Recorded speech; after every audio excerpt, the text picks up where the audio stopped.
Bonjour et bienvenue dans cette vidéo du SEM Formation. Dans cette vidéo, nous allons parler de Framapad. On va commencer peut-être par définir ce que c'est que Framapad. Framapad permet de créer des pads, donc des blocs-notes. En gros, ça se présente au départ comme une sorte de traitement de texte, mais relativement simplifié.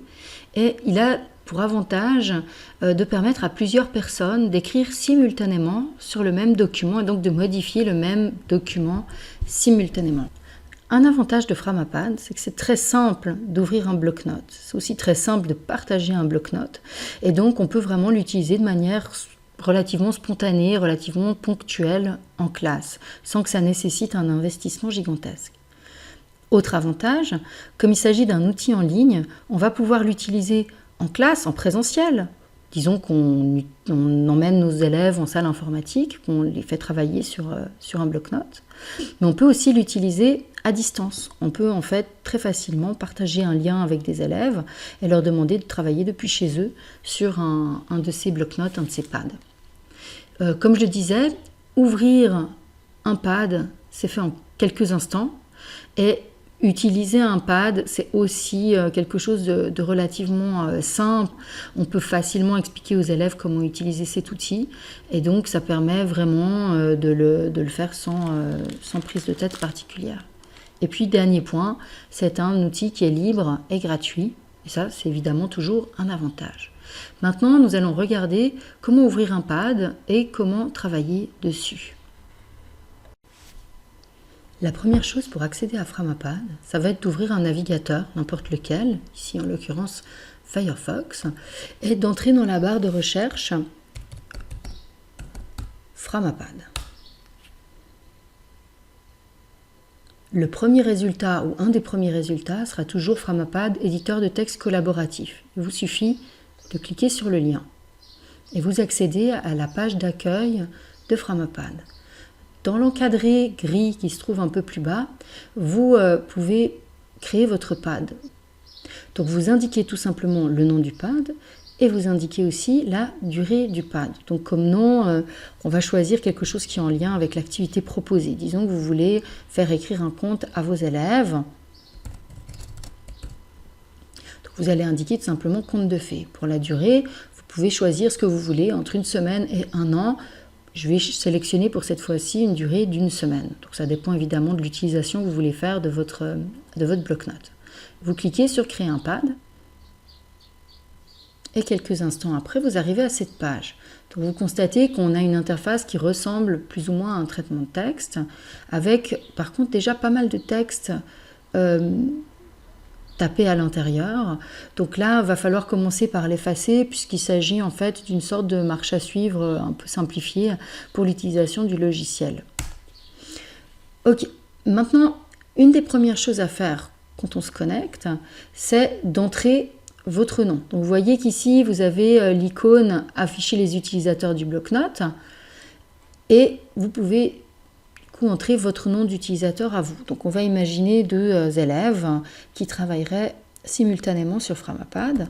Une élève qui s'appellerait Alba et qui aurait comme couleur le rose. On va prendre un rose un petit peu plus vif pour que ça se voit mieux. Voilà, on enregistre et on ferme cette fenêtre. Donc maintenant je suis connectée en tant qu'Alba et tout ce que je vais écrire en tant qu'Alba va s'afficher en rose.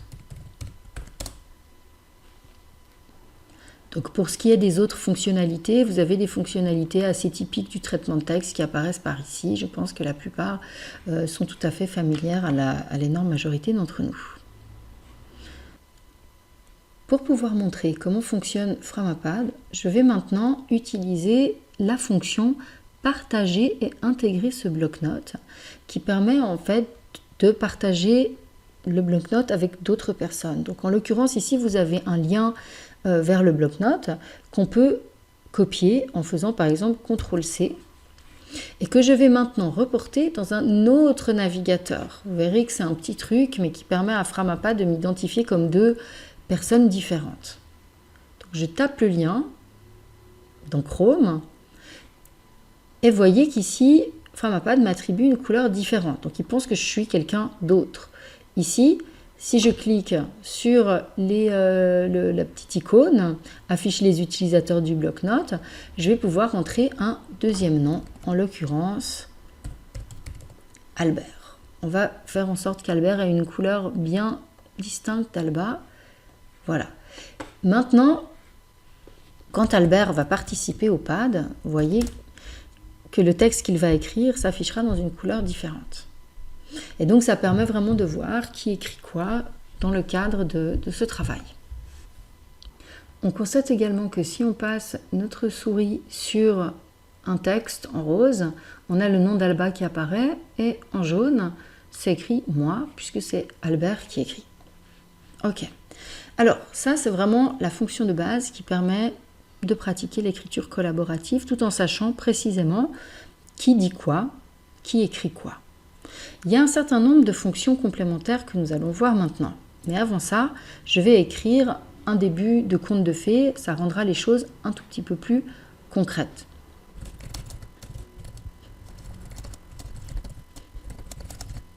Ok, donc on a Albert qui écrit une première phrase, donc première proposition pour le conte de fées qu'il doit écrire avec Alba. Si je rebascule dans l'autre navigateur pour voir ce qui se passe du côté d'Alba, qui n'a pas fermé la fenêtre partagée, je vois que j'ai la possibilité ici d'annoter la sélection.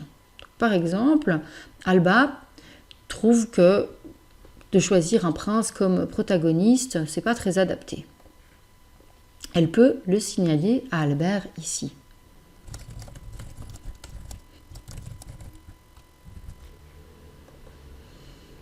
Et voilà la notation d'Alba qui apparaît dans la marge. Si je rebascule chez Albert, je peux voir le commentaire d'Alba et lui répondre éventuellement. Ok.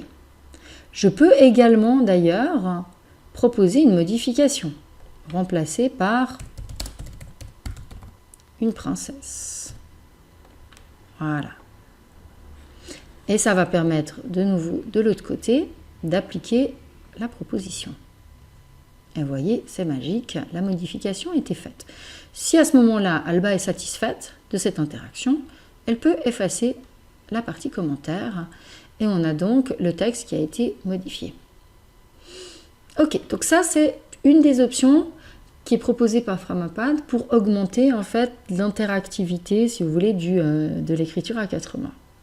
Une autre option est l'option clavardage. Clavardage, c'est une sorte de mot-valise avec clavier et bavardage qu'on reconnaît à l'intérieur. Donc si on clique sur clavardage, on a en fait une sorte de chat qui permet aux élèves de communiquer entre eux. Alors, pas forcément pour dire des choses très intelligentes, mais voilà, ils peuvent donc communiquer. Il n'y a pas d'intervention, si vous voulez, sur le document lui-même. C'est ça la différence avec les commentaires. Les commentaires portent directement sur le travail. Le clavardage, ça peut être des remarques qui, au fond, n'ont pas grand-chose à voir avec la rédaction, ou qui, au contraire, ont quelque chose à voir avec la rédaction. Mais ça n'apparaît pas dans le document, par contre. On peut, comme je viens de le faire, cliquer sur cette icône ici pour ancrer la discussion sur l'écran. Vous voyez qu'après le clavardage s'affiche de manière plus permanente, si vous voulez, dans l'interface.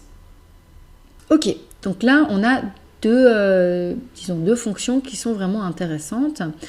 Puisqu'on est du côté d'Alba, je vais faire encore quelques modifications dans la phrase proposée par Albert pour qu'on puisse mieux voir la fonction suivante que je vais vous montrer.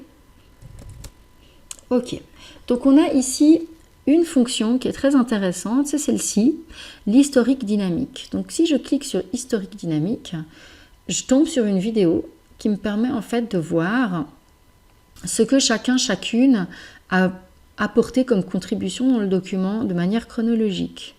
Vous voyez, je clique sur Play et puis j'ai tout le texte qui s'affiche avec un certain nombre de modifications également.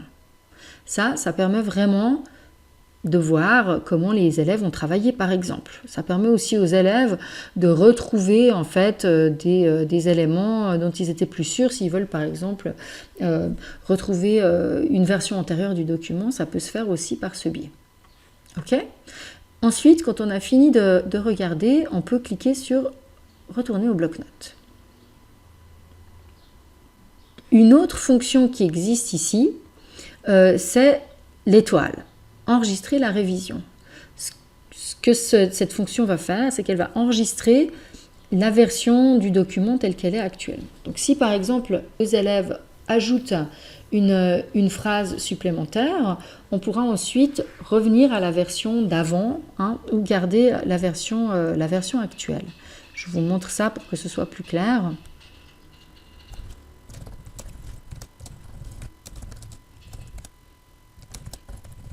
Ok, magnifique conte de fées, vous en conviendrez. Donc si maintenant je refais l'historique, je vais avoir une première version ici, une étoile qui marque l'état intermédiaire du texte, et puis la dernière phrase qui s'affiche derrière. Ok, donc ça permet vraiment de, par exemple, faire un enregistrement d'un travail qui va être ensuite interrompu. Quand on reprend au prochain cours, on peut retrouver la version actuelle. S'il y a une pause, on peut enregistrer une version intermédiaire avant la pause, etc. etc. Donc c'est une fonction qui peut être vraiment très utile et qui permet vraiment de documenter tout le travail qui a été fait sur le bloc-notes et sur la rédaction. Ok, donc de retour ici dans cette interface, je commente encore très rapidement les quelques fonctions dont on n'a pas encore parlé qui peuvent être intéressantes. On a ici tout simplement un décompte, des statistiques si vous voulez, des comptes du nombre de paragraphes, de phrases, de mots, de caractères. On a ensuite ici différents paramètres qui peuvent être affinés en fonction de vos préférences. Donc le surlignage par auteur, les numéros de ligne, etc., etc. Et puis, dernière fonction très importante, les deux flèches, importer, exporter des formats de fichiers différents.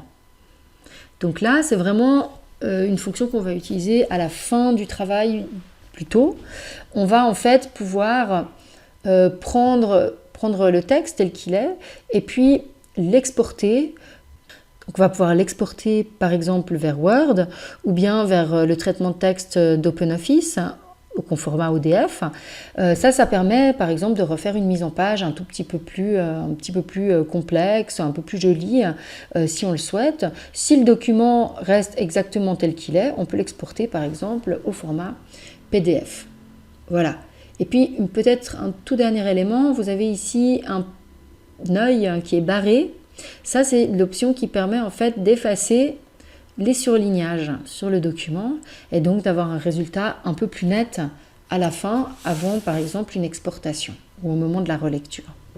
Voilà, donc on a vu ensemble les différentes fonctions qui sont proposées par Framapad. Vous voyez que c'est un outil qui est relativement simple, mais aussi vraiment très efficace dans le sens où il est vraiment vite maîtrisé, il est utile. Et il peut vraiment être utilisé de manière relativement spontanée, relativement ponctuelle, selon vos besoins en classe. Voilà, j'espère que cette vidéo vous aura été utile.